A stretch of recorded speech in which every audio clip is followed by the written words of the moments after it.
شیخ عبدالحق دہلوی رحمہ اللہ فرمائی ہندوستان کی چکم دے آتا انتہائی چکم دے لی سوکڑش و بارانون نو سرا خلق دیر دعاگانو کڑی استسقام نونوشو محبا قبلی باندراو درا و بارانونا سمے نخو دعاگان سمے نخو لینا قبلی گی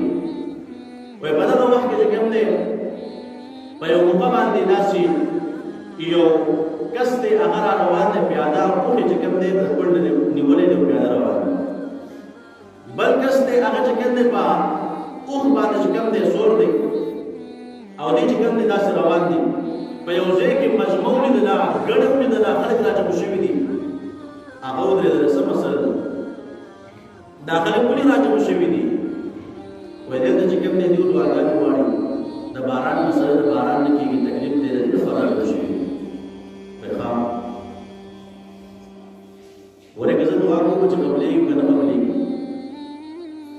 دباران دبارا دعا ہے آؤ انشاءاللہ روشی اگر آگے دا سیٹ کا قدر سبرے دو او سلگا دعائی رو کسا او دباران چکم دے بسٹاپ شروع فورنن باران شروع ویا خلق دا دیران شروع لکر تولو کرم دعانا جو تو زمینہ ہوئی او دا کس بیومنٹ دعا باران شروع شدہ سمجھ دا تا پوچھ دو کو ورطوے بلے اور باندې چې کوم څوک ناس دا زما مور بي ده او دا ډېر حیاناک او پردناک ده زندگی په حیا او پرده کې تیر کړی ده او تیرې نو زه رانما د خپل مور دا لوټې دا ګوټ مې ونیولو او دعا مې شروع کړه یاد ده زه د داسې یو حیادارې مور چې کوم دی بچی زما مور داسې حیاداره او پردناکه ده د دې د برکت د وجې نه د دې د حیا د وجې نه د دې د پردې د وجې چې کوم دی باندې خلکو باران وکړه نو فورن باران شو نو یو طرف ته هغه خلک دی چې دعا نه قبلېږي بل طرف ته په دغه یو لفظ باندې زه د حیادارې مور بچی یم زما مور حیاداره پردناکه ده د هغې په دغه یو لفظ باندې چې کوم دی باران کېږي ولې د حیا او پردې د دغه امتیاز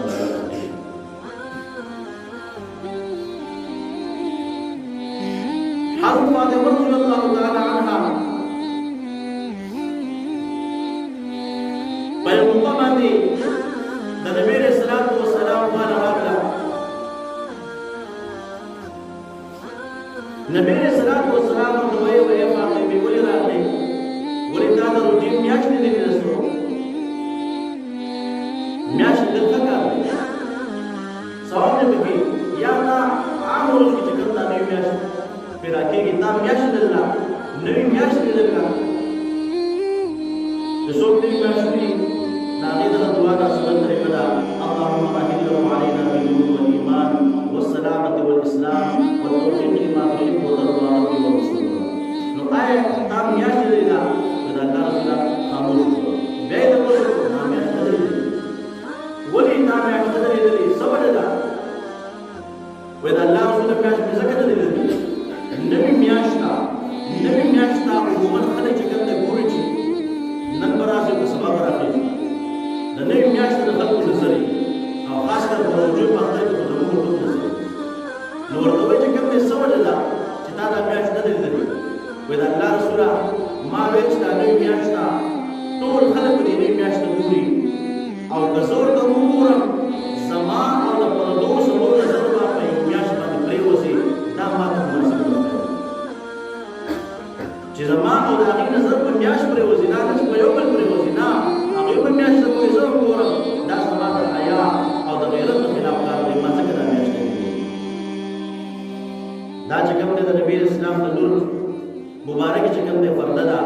د هغې حیا ده د هغې غیرت دی حضرت فاطمة الزهراء رضی الله تعالی عنها وصیت کوي اے خلکو چې کله زه وفات شم زما جنازه د ورځې نه کوي ما به د ورځې نه ښخوئ ما به د شپې ښخوئ د شپې به زما جنازه کوئ د دې لپاره چې په تیاره کې زما جنازه څه وشي چې زما پرده چې هغه خپل وصیت نمبر نه پس دغه خبره کوي چې ما د ورځې مه ښخوئ د ورځې زما جنازه مه کوئ د پردې نمبر نه پس خیال ساتئ ته مکلف یې په ژوند باندې چې ستا سترګې نه دي پټې شوي پتا باندې مر نه دی راغلی په صدر وخت پورې ته ګناهګار یې که یو کار ګناه کوي د دې نه پس وروسته کوم دی ستا معامله ختمه شوه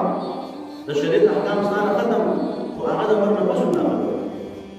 دومره د حیا چې کوم دی هغه حق دی او نن معاشره کې چې کوم دی خلک راوځي د شریعت نه خلاف د اسلام نه خلاف چې کوم دی نارې والے کېږي نو افسوس په دغه زنانو افسوس چې کوم دی په داسې خلکو باندې چې هغوی دا نارې وایي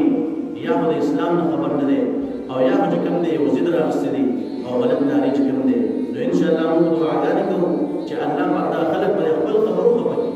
په خپل خبرو پریشانه کړي په خپل اوازونو باندې پریشانه کړي چې دا موږ څه وایو څه کوو من د اسلام دی په نوم د کلمې باندې دا شوی دی کار پکې کېږي صراحتا د اسلام خلاف صراحتا د کلمې خلاف کار کېږي نو افسوس په دې خبره باندې الله